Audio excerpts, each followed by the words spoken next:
Your cat creeps toward the edge of the bathtub. One paw dips in. It recoils instantly, shakes that paw like it just touched fire, and retreats a full body length backward. You've seen this 100 times. You've probably decided it means something simple. Cats hate water. But the real story is stranger than that. And stranger still, nobody is fully certain why. Start with the obvious assumption.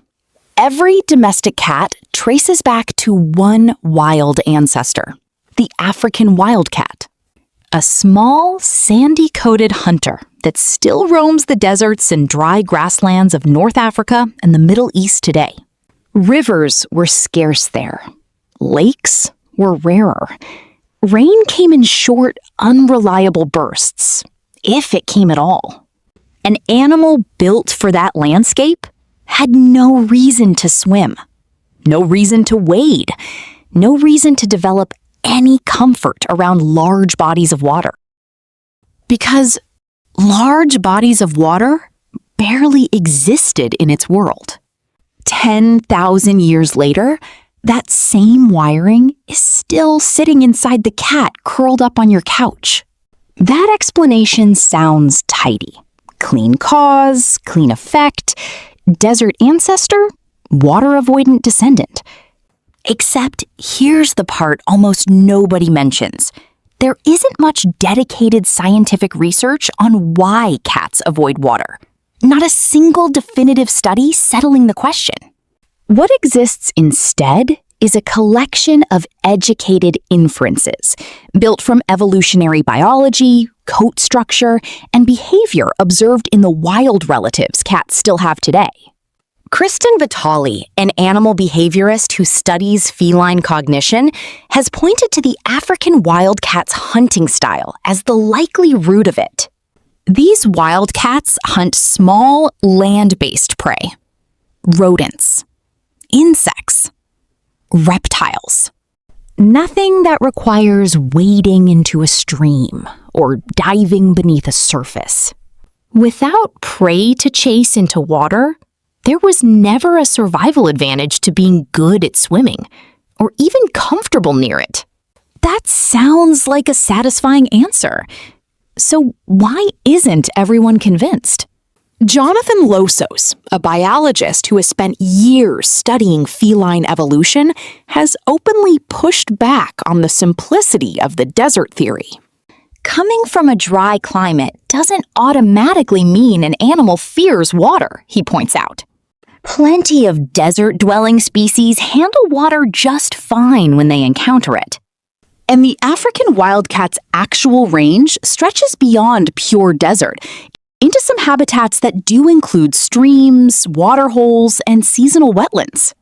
In other words, the tidy story might be too tidy. Here's where the twist gets genuinely counterintuitive. The explanation probably isn't one clean evolutionary event at all. It's likely a pileup of several smaller, unglamorous physical facts, stacking on top of each other until the result looks, from the outside, like something as dramatic as hatred. Start with the fur. Cat fur isn't built like a duck's feathers or an otter's coat. It doesn't repel water. It absorbs it. Soak a cat's coat, and that fur turns heavy almost instantly, clinging to the skin, dragging at every movement. For an animal that survives by speed, that's a real problem. A soaked cat can't sprint the way a dry cat can, can't leap the way a dry cat can.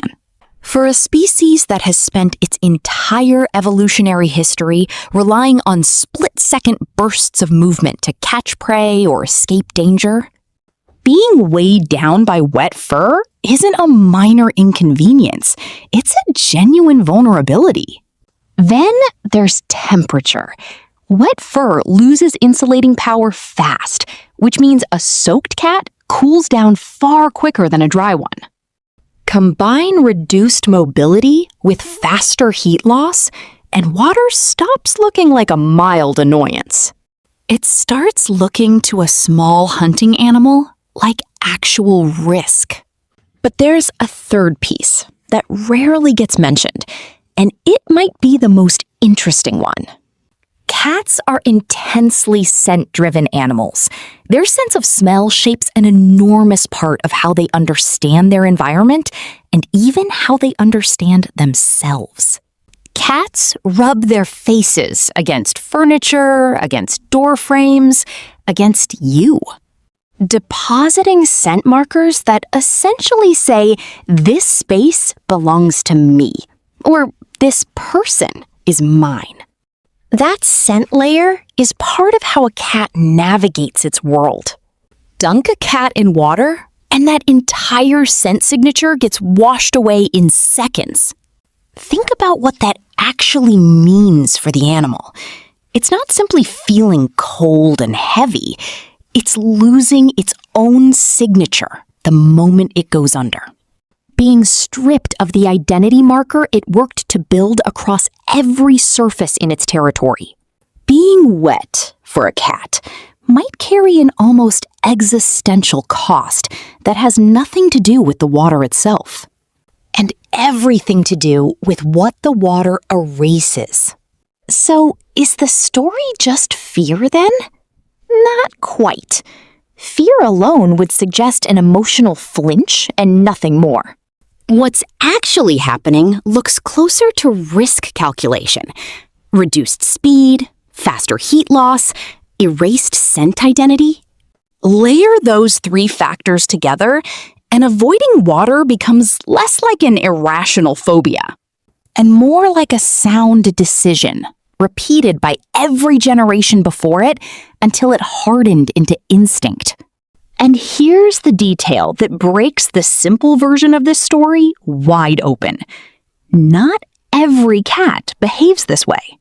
Turkish Vaughan cats actually enjoy water, paddling through shallow pools with what looks like genuine curiosity rather than tolerance. Maine Coons often show far more comfort around sinks, bathtubs, and dripping faucets than the average house cat. Bengals, several generations removed from a wild ancestor with a slightly different relationship to water, frequently break the stereotype entirely. If water aversion were purely hardwired and universal, none of these exceptions should exist at all, which suggests something researchers are only beginning to take seriously. This behavior likely isn't one single fixed instinct stamped identically into every cat.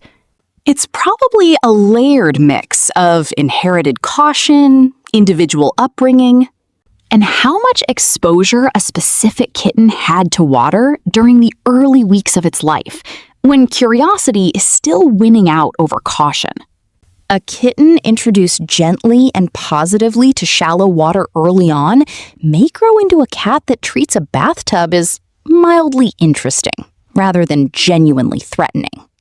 A kitten with no such exposure inherits the default setting handed down by thousands of desert-dwelling ancestors. Approach cautiously, or don't approach at all. So the next time your cat bolts from a dripping faucet or freezes at the edge of a filled sink, that reaction isn't dramatic overkill from an animal being difficult.